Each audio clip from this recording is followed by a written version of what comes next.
and welcome to you. You're listening to the Music Business Buddy with me, Johnny Amos, podcasting out of Birmingham in England. I'm the author of the book, The Music Business, for music creators, available in hardback, paperback and ebook format. I'm a music creator with a variety of credits. I'm a consultant, an artist manager and a senior lecturer in both music business and music creation. Wherever you are and whatever you do, consider yourself welcome to this podcast and to a part of the community around it.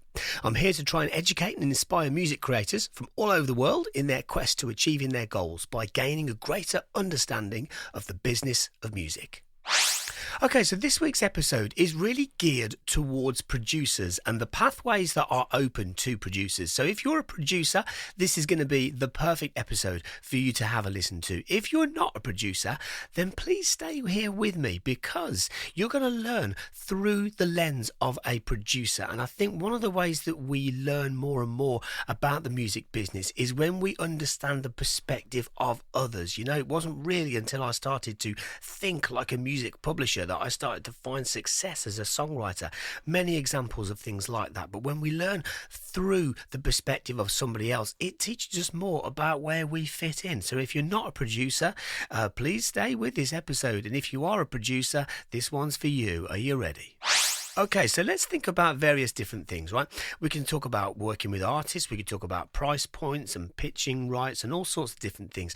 Let's get started by thinking about working with artists, right? Now, there are so many variables to this, right? So let's take, for example, a producer, an artist that says, let's say 3 different artists, right? Artist 1, artist 2 and artist 3, and they all want to go and work with this producer over here. Now, it might be that the needs of that artist are very, very different, and therefore the role of the producer is very different. So it could be that artist 1 says, yes, I want you to produce me, please.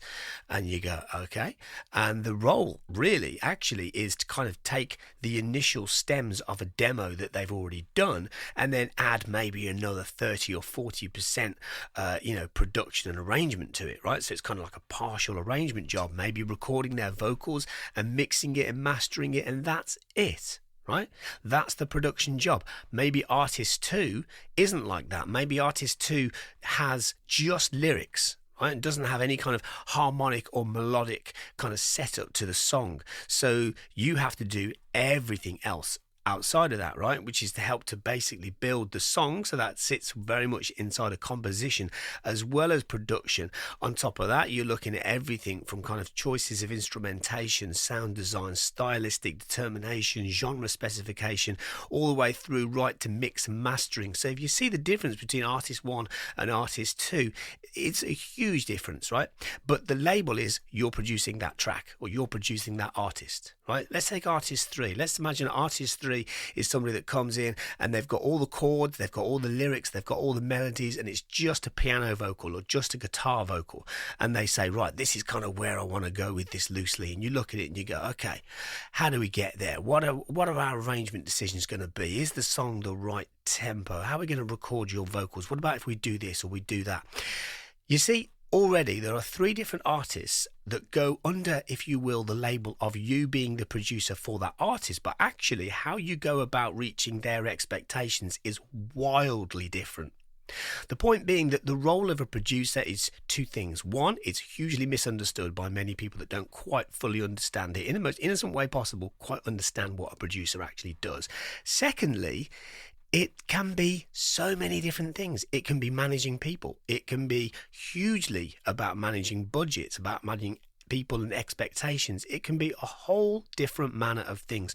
So even though it goes under one simple title of being a producer, actually it can be lots and lots of different things.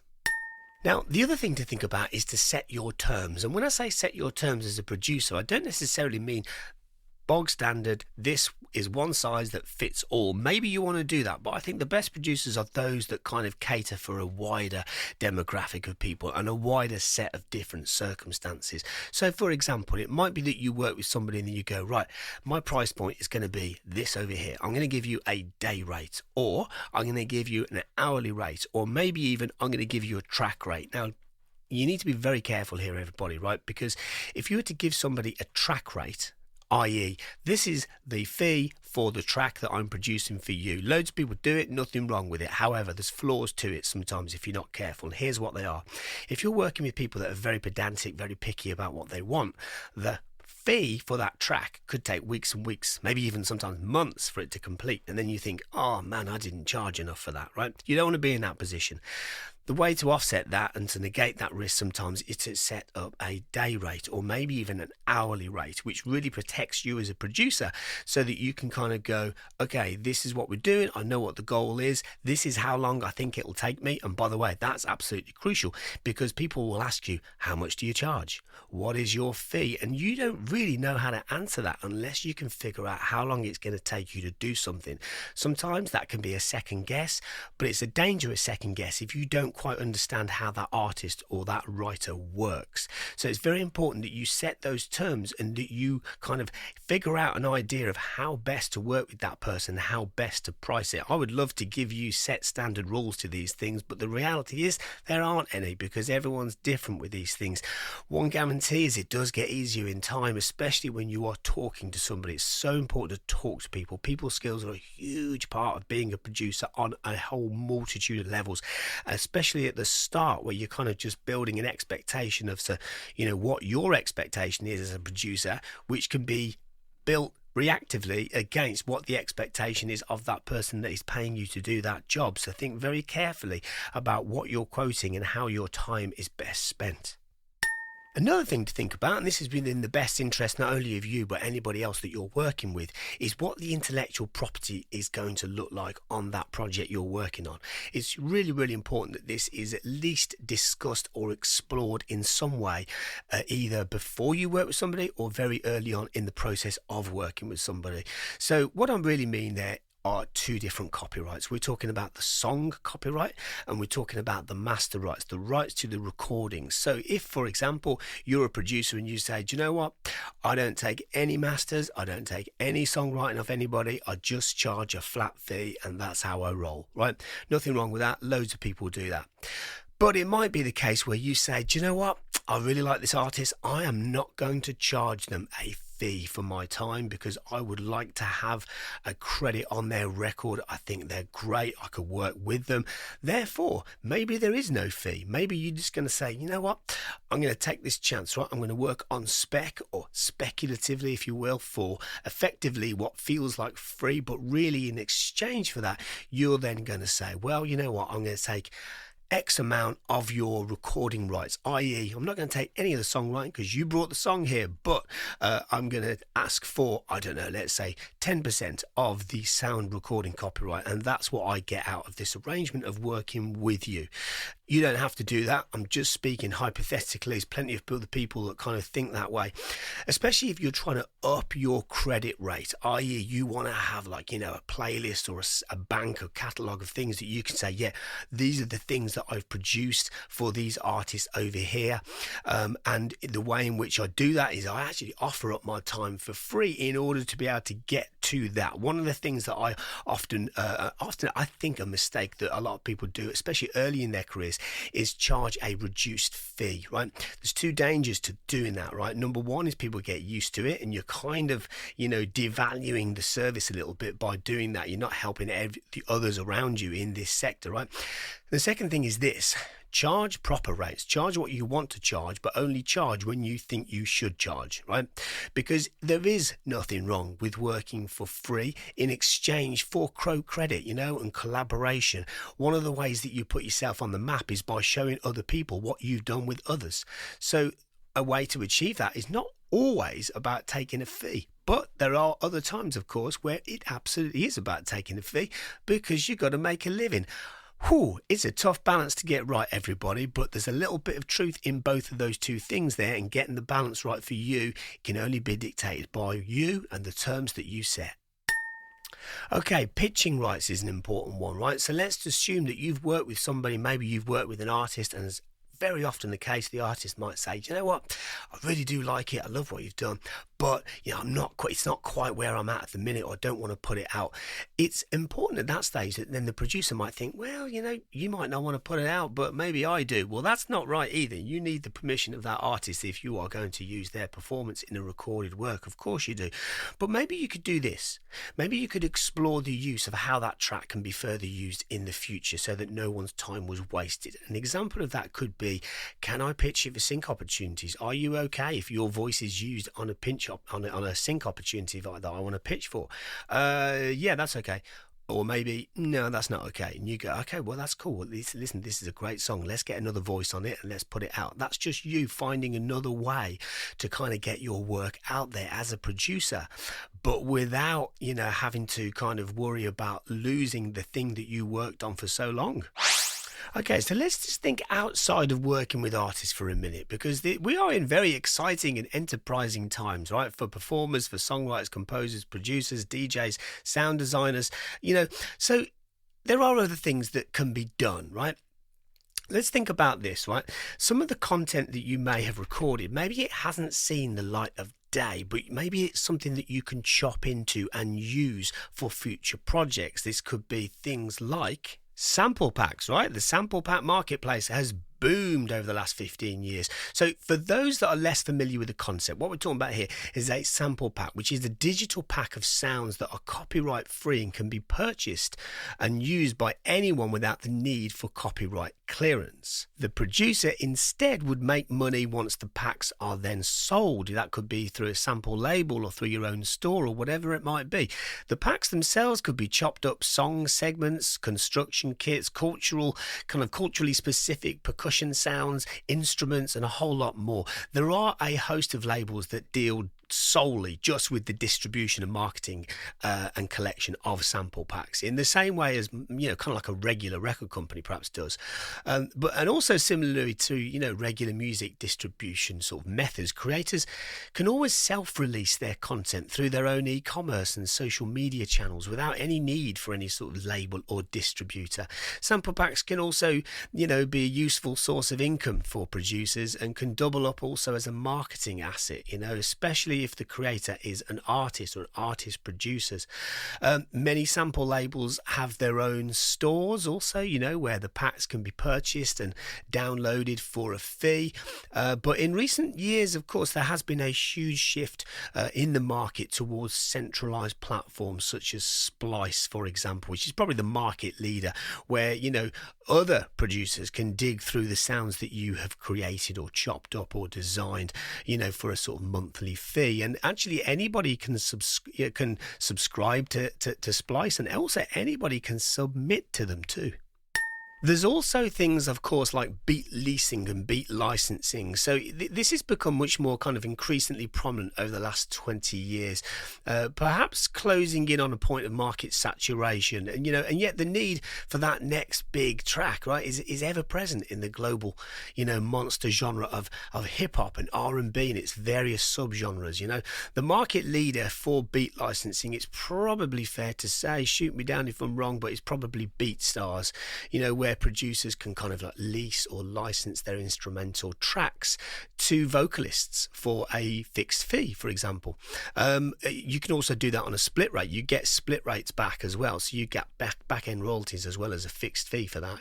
So platforms like that, like BeatStars, are becoming very kind of similar to mainstream streaming platforms such as Apple and Spotify, in that the traction feeds visibility. So if you're willing to really put in the graft and do regular releases, if done correctly, you can really gain a lot of growth. But unlike Spotify, it is possible to pay premium rates to increase visibility and gain promotion. I'm not saying that's the right thing to do. I think it's the right thing to do for you if you're making an awful lot of tracks and you're looking to not necessarily work in the room with producer, but get your tracks to other artists for them to use. So there's also sample libraries and sampled instruments, which is kind of more falls more under being a developer, but it's very, very often the producers that kind of pave the way in that marketplace. So unlike sample packs, which are basically just downloadable waveforms of sampled sounds, sample libraries are genre and instrument specific playable instruments in software form, right? So, imagine being able to play like a moon guitar or an ode or a blues harmonica or something like that.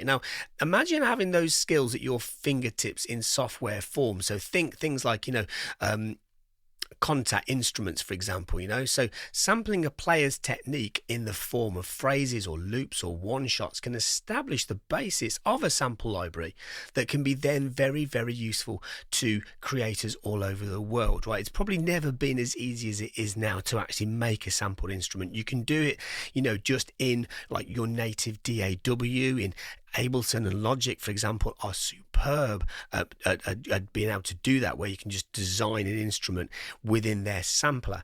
So it could be maybe there's like a unique instrument or like I don't know, maybe even like a plastic toy or something that you think that could be interesting, that could be playable. Not only could it become a unique kind of part of your sonic identity as a producer, but also you can make it available for others to pay for and for others to download. There are plenty of software developers out there that are always looking for people, especially producers, that can do that kind of thing and also record it and build it into something that's playable.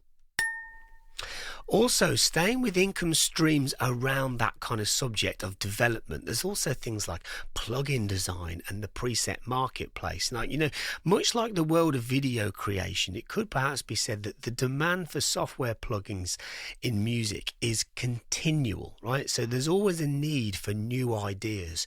But what's particularly pleasing for producers is how much easier it is becoming for emerging producers to design their own products and take them to market themselves. There are also producers that use their own creativity to kind of create new and interesting sounds within existing software synthesizers. So this is a skill, which is also then going to be something that, let's say, for example, there's a producer that's just really, really, really good at working inside of a software synth like Serum 2, for example, which is a really, really pioneering tool because it combines the two things that I just talked about there, right? So a sample library and also the use of synthesis. If you're really good at building stuff in there, you can, of course, sell your preset packages or patches, as they used to be called, to other producers. And also, I mentioned about kind of sample packs and labels before. There's a little bit of crossover there. You might get a sample pack that also features presets for a specific sound or a specific genre. Now that brings us neatly onto the kind of concept of sound design. And actually there's a lot more opportunities these days for producers that can design sounds that can be used not necessarily as kind of musical pieces or stings or beds, but more so as sound effects that are built into a playable aspect of a video game. So there are a lot of we're in probably the golden age of like the indie game market, right? So a lot of people designing video games that need music, not just for kind of scenes or for library music for video games, but also reactive music, right? To certain scenes and movements. Also one-shot sounds for steps and movements and phrasings and collecting coins or whatever it might be within a game. That is a really, really strong emerging area that is perfectly catered for by producers that can design sounds. Okay, now I'm almost 20 minutes into this podcast without mentioning what is probably going to be the easiest way to make money as a producer, and that is through the remote session marketplace, right? So we're talking about places like Sound Better, Air Gigs, etc. Now, all the way back in episode 52, I did an episode, it was about half an hour episode, just talking about how to kind of set up your own remote marketplace. And that, by the way, works for all sorts of different people, whether that's a horn player, a guitar player, an organ player, a vocalist, a bass player. It works especially well for producers. But what works especially well for producers is to actually split up your services a little bit, right? So kind of, it might be that some people make tracks for other people. It might be that somebody just tunes vocals. It might be that somebody just edits or just mixes or just masters or just designs sounds or whatever it might be. Whatever plays to your strength. It could also be all of those things and more, but it's just very, very good to tighten up what your offer is to people, because you can get work very, very quickly, and you'll need to know how long it's going to take you to turn jobs around. And then some of the things that I mentioned earlier in this podcast episode today become relevant. So things like what your compositional share may or may not be on the rights, what your turnaround time is going to be, what your recorded performance is going to look like. Do you take a portion of the master rights? What do you charge? Also things like how many revisions you offer. You know, it's lovely and it's friendly and it's noble to offer unlimited revisions, but it can be quite disastrous if you have a very, very picky client that wants to come back and ask for lots and lots and lots of changes. So one of the ways that you can reduce that risk is by offering a limited number of revisions. So for example, it could be, I offer 2 revisions. That means that people can come back and say, right, I get 2 opportunities to come back and say, can you change this? Can you change that? After that, you could then say that you want to charge more. You don't have to. That's entirely up to you and the terms that you set. There's also things like whether you want to offer like visual attendance or virtual attendance for people to attend whilst you're working on something. Some people love that kind of thing. Some people hate that kind of thing. It's totally up to you. But also video assistance can be quite good. One of the things of working with artists and songwriters sometimes is that they know what they want, and it's very difficult for them to explain what they want on an email or whatever. So therefore, sometimes setting up a video either before or after the project or both can be really useful, just to be able to kind of or a phone call maybe, just to kind of get their understanding of what they meant by this particular term, or maybe they sent you a reference track but you've misinterpreted. Oh, I thought you meant the bass part. No, I meant the synth part. You know, just getting on the same page as somebody is really, really, really important. Also, that offer that you've put out there has to be unique. If you're saying that, hey, I can do absolutely every genre under the sun, good for you, but it won't always get you work, because people want specialism in the online marketplace. All right, so let's just zoom out for a moment and just think about this as a career route. Is being a music producer a viable career route? Absolutely is the answer to that, and it's probably never been as accessible or as quick to set up as it's ever been before. But here are some other things to think about outside of the creative or technical processes, right? What you'd be doing by doing the things that I've been talking about so far in the first 20 minutes or so of this episode is performing inside of the creator economy and the gig economy. So the gig economy is an ecosystem, right, in which, work is often available on a freelance or outsourced basis. So creators with high level expertise in their field can pitch for opportunities, apply for, let's say grants, or work in partnership with other creators and organizations and adapt to their changing landscape. Now, the gig economy is there for you to work for yourself. It's not necessarily kind of like an employed position, i.e. you would be maybe self-employed or working for your own company and therefore responsible for your own tax returns and so on and so forth. These are the things that I know it's not as exciting to think about those things, but they're really, really important, because you have to take accountability for what you're earning and what you're spending. But the good news is, of course, is that all those plugins and those interfaces and those mics and all those things that you're spending money on, those latest pair of headphones or whatever it might be, they're all tax deductible, right? So that goes then in a pile of, this is what I've spent and this is what I've earned. And then those two things kind of offset one another and you pay tax on the profit of it, right? That's in a nutshell kind of how it works. So all those things that you're spending money on, right? Yes, they're your hobby. Yes, they're your passion, but they might have become your work now. So they're really important. Keep those receipts. Keep a track of what you're spending, because it will help you to keep a track of how you transition all of this into a business and make it sustainable. Now, there is another thing which I've talked about a little bit on the podcast about before, which is production music, and it lends itself especially well to producers that compose, whether that's working with or without vocals. Production music, stock music, library music, it's referred to as different things, but it is the same thing. It's basically music that's used as background on an editorial level for television programs. It can sometimes be a little bit more than that, but that's generally the gist of it. Producers are very, very, very well poised to be able to move into that market. That's especially true if it is a producer that specialises in maybe playing a specific instrument, or maybe even just kind of, really good at sound design and composition, and just is good at creating a specific vibe, and then also knowing what that vibe is and being able to make multiple tracks in that style. If you think about how the music could be used, and then you use that information to inform you of your creative process, that is then something that makes you very, very, very useful to a lot of publishers and labels. By the way, just a quick zip back on that one. If you want to know a little bit more about production music, how to get into it, how it all works, the economics of it, etc., then listen to episode 19, where I interview Jason Tarver, one of the leading expert composers in the world of production music. I think it is one of the most popular ever episodes of the podcast so far. It's episode 19 with Jason Tarver, if you want to know more about production music. Okay, we can't talk about being a producer without mentioning the elephant in the room. Two little letters that mean so much in this day and age. AI. It is entirely up to you how much you want to embrace AI. If you absolutely hate it, leave it out the door. If you embrace it to maybe help your workload on a sort of editing level, or on a mix level, or maybe even on a composition or arrangement level, by all means embrace it. Most of the things being built over the last year or so, it's currently 2025 right now, but if a lot of the things that are being built for that marketplace now are ethically sourced and are fair, there are a lot of things out there that aren't, so you've got to tread carefully, haven't you, like you have with anything.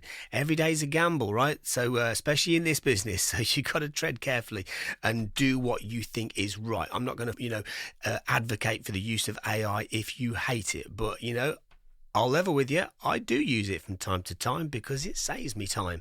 And that is kind of one of the key things about it. So if that is a part of your workflow, great. If it isn't, that's fine too. If you're open to it, you want to know a little bit more about it, then I do have other episodes about that too. Okay, final thing to mention to you, everybody. And it's something that I alluded to very softly earlier, and that is soft skills, right?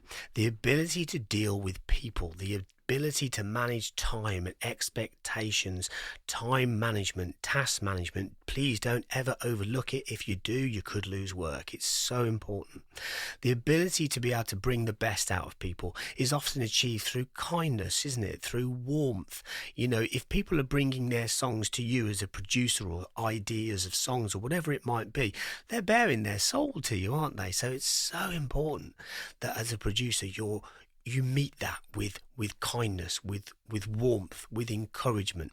It's like being negative is the most easiest thing in the world. It takes effort to be positive, doesn't it? But it's so important because it's so crucial to be kind. I don't mean to preach about this, by the way, but it's something that has served myself and so many others so well over the years, is to be patient and to be kind. And sometimes that's not always taught in the producer handbook, of how to be a producer, but it's something that serves many people very well.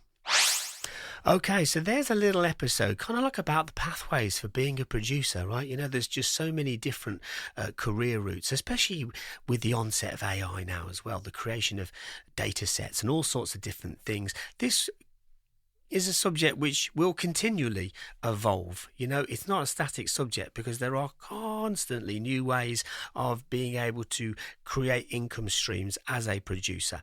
It's an exciting time to be doing this, that's for sure. And can you make a living doing it? Oh, yes, absolutely you can. So there we go. There's a little snapshot into the pathways that are available for producers. And also, a lot of the things that I've said today are also transferable to other aspects for other different types of music creators, especially those that can record themselves and send files around, etc. Okay, that's enough from me for today. Thank you for listening. Thank you for being here. Thank you for supporting the podcast. Have a great day, and may the force be with you.